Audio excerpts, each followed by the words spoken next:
ধিক্কার জানাই এমন বাংলাদেশকে, যেখানে একজন বাবা মাত্র ৯ মাস আগে তার জন্ম নেওয়া সন্তানকে একবারের জন্য কোলে নিতে পারেনি, তার সন্তানের চেহারাটা দেখতে পারেনি। তার স্ত্রী মারা গিয়েছেন, আত্মহত্যা করেছেন, নিজে আত্মহত্যা করেছেন, সাথে সন্তানটিকেও মেরে ফেলেছেন। আর সেই স্ত্রী এবং সন্তানের জানাজা তিনি দিতে পারেন নাই, তাদেরকে মাটি দেওয়ার সৌভাগ্য তার হয় নাই, কারণ তিনি একজন ছাত্রলীগ নেতা।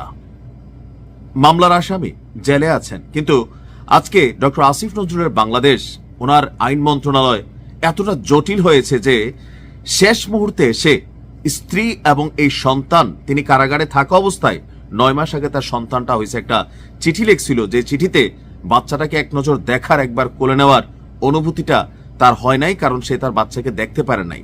মামলা অপরাধ করছে, কারাগারে আছে। কিন্তু যেই কারাগার থেকে মৃত্যুর পরেও স্ত্রী সন্তানের জানাজায় উপস্থিত থাকার সুযোগ নাই, যেই কারাগার থেকে তাদের লাশটা দাফন কাফন করার, মাটি দেওয়ার সুযোগ দেওয়া হয় না, এমন বাংলাদেশ আমাদের ডক্টর ইউনূসের নেতৃত্বে চলছে।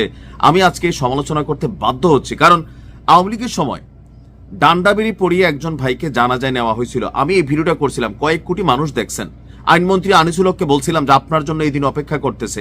স্বরাষ্ট্রমন্ত্রী আসাদুজ্জামান খান কামালরে বলছিলাম আপনার পরিণতি এই মানুষগুলোর অভিশাপে অনেক খারাপ হবে। কিন্তু আজকে যারা ক্ষমতায় বসে আছেন, কি এমন অপরাধ এই সাদ্দামের? সে ছাত্রলীগ করে, এটাই তার অপরাধ। কেন তার স্ত্রী আত্মহত্যা করলো? এই রাষ্ট্রের সিস্টেমের কারণে। কারণ তার স্বামীর মুক্তি হবে না। ৯ মাস হয়েছে বাচ্চা, হতাশা তাকে পায়া বসছিল, জীবন দিয়ে দিছে, প্রেম ভালোবাসা করে বিয়ে করে। মানে আমি জানি না আমার স্ক্রিপ্টটা আসলে ঠিকঠাক হচ্ছে কিনা। আপনাদেরকে একটু ব্যাকগ্রাউন্ড থেকে নিয়ে ভিডিওটা শেয়ার করেন। আসলে মানে হয় কি, যে আমরা যে পরিবর্তনগুলো চাই, যে পরিবর্তনের আশায় শেখ হাসিনার সরকারকে উৎখাত করা হলো, সেই পরিবর্তন আসলে এই ধরনের ঘটনাগুলো কি নিদর্শন রেখে যাচ্ছে, কি এক্সাম্পল রেখে যাচ্ছে।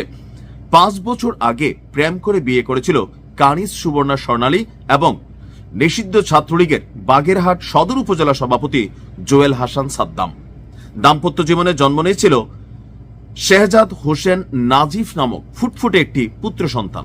গত ৫ই আগস্ট ছাত্র জনতার অভ্যুত্থানের পর সাদ্দাম গ্রেপ্তার হয়, তারপর তাকে কারাগারে পাঠানো হয়। এর মধ্যেই ৯ মাস আগে তার এই সন্তান জন্ম নিয়েছিল। ভাবা যায় যে কতটা প্যাথেটিক।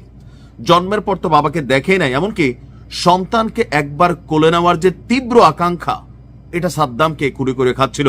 কারাগার থেকে স্ত্রীকে লেখা একটা চিঠিতে তার এই পুত্রকে কোলে নিতে না পারার যে গভীর বেদনা, সেই বেদনার কথা উল্লেখ করেছিল সাদ্দাম। কিন্তু সেই আশা তার আর পূরণ হলো না।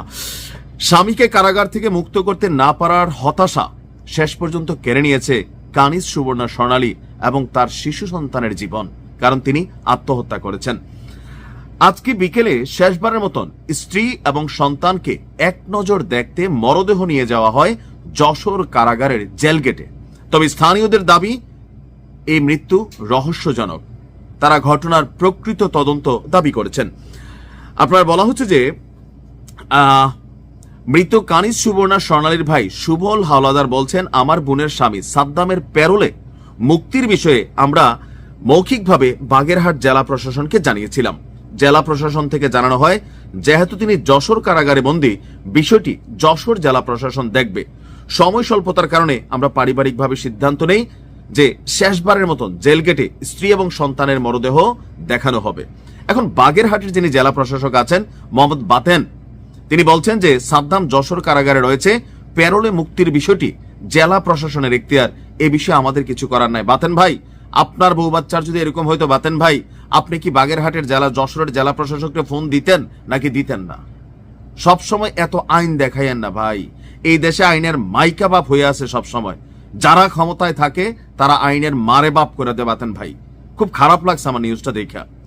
আর আমাদের বাগেরহাটের যিনি ওসি সাহেব আছেন, তিনি বলছেন যে সাদ্দামের স্ত্রী এবং সন্তানের মৃত্যুর ঘটনায় একটি হত্যা মামলা, একটি অপমৃত্যু মামলার রেকর্ড করা হয়েছে। গত শুক্রবার বাগেরহাটে ৯ মাসের শিশু সন্তান নাজিম হোসেনকে পানিতে চুবিয়ে শেষ করার পর ঝুলন্ত অবস্থায় মা কানিজ সুবর্ণা স্বর্ণালীর দেহ উদ্ধার করা হয়।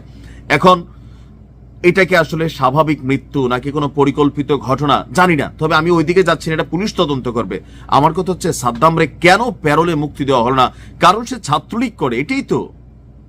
10টা মার্ডার কেসের আসামি হইতে পারে, কিন্তু তার স্ত্রী সন্তানকে জানাজা, দাফন কাফন, লাশটা মাটিতে, 9 মাসের সন্তান চোখে দেখে নাই। এতটা প্যাথেটিক আমার কাছে, মানে কি যে ভাই খারাপ লাগতেছে বিশ্বাস করেন, কারণ আমার নিজের একটা বাচ্চা আছে। এতটা অমানবিক বাংলাদেশ হয়ে গেছি আমরা। শান্তিতে নোবেল পাওয়া ডক্টর ইউনূস বসে আছেন ক্ষমতায়। ডক্টর আসিফ নজরুল ইসলাম বলছিলেন আল্লাহ আল্লাহ আল্লাহ আমার যদি একবার ক্ষমতায় দিতা, তো ক্ষমতা দিছে আসিফ ভাই। এগুলো আপনাদের উপরে অভিশাপ আকারে আসবে। তৎকালীন সময় আইনমন্ত্রী আনিসুল হককে বলছিলাম অভিশাপ আসবে, অভিশাপ, ধ্বংস হয়ে যাবেন।